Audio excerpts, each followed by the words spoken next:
Is my project actually on schedule? In this video, I'm going to talk to you about how exactly you can figure out if your project is on schedule. And it doesn't have anything to do with your macro level plan or even your norm. It has to do with how you're tracking with your look ahead plan and how you're tracking according to your weekly work plan. This is where the rubber meets the road. This is where the boots hit the ground, and you must do zone control walks and actually compare progress according to your short interval production plans. And so if you're into that, then you're going to love this video. Stay with us.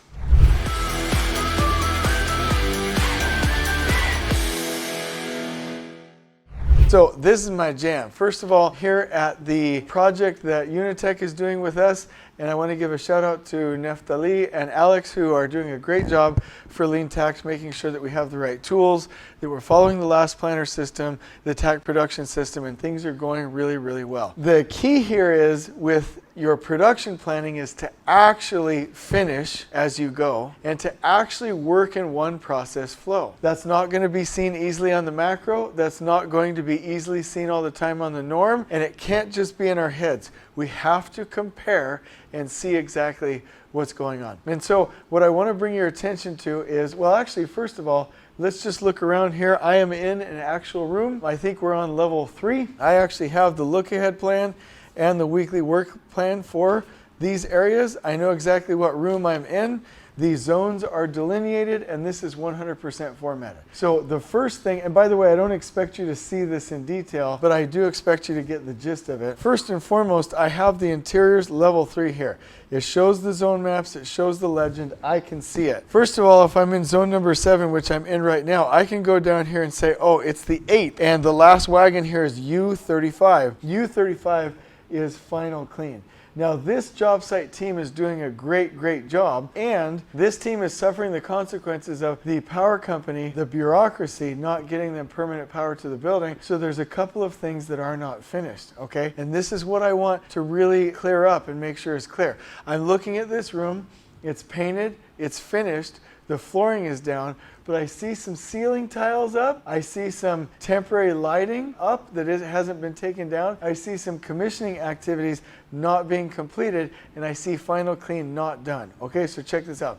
The reason that is because you need permanent power, obviously, for lighting, you need it for commissioning, and you need the lighting to finish up everything in the room and to do the final clean. So if I am coming through here and statusing this, I will start to notice that there's now a deviation between what I'm showing on the production plan and what's happening actually real time in the field. Okay, so I'm not just going to ignore that. I'm going to make note of that like right away and make sure that I'm updating my production plan. So I'll go over here to zone number 7 and I'll make a note, and you don't need to see this obviously because it's very detailed, but I'll make sure to make a note of where things are so that on the production plan I can simulate out that trade flow and understand the impact and show a real time updated schedule or production plan to the owner and make real time decisions for how to finish and run the project. The other thing that I want to say, the look ahead is great. These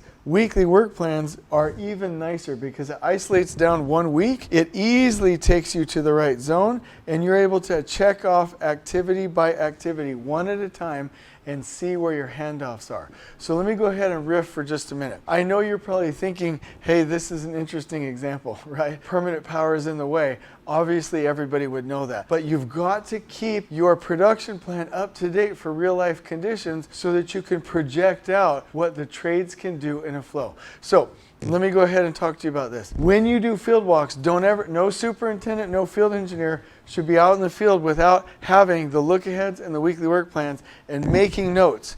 Zone control means that we're actually out in the field in our zones and tracking the progress and making sure that everything is up to date so that we can recover properly and plan properly out ahead. So this is always a must. You can put these on your clipboard. There are other formats that you can use, but the key is that it has to be easily seen, easily followed, and the big thing is me making notes and bringing that back to the team, especially to the foreman huddle, so that I have updated progress. And so you can't really know just at the office with your trade partners, am I on schedule, with people talking. You have to actually go out and see for yourself. Remember the 3 habits of a superintendent or a builder. Be in your drawings every day, be in your schedule every day, and do field walks. When you do the field walks, this is key because then it will trigger action. And the only real way that we know that we're on schedule is if we compare it to these short interval plans. So my invitation to you is go ahead, please make sure that you have these in hand wherever you go and look at where we should be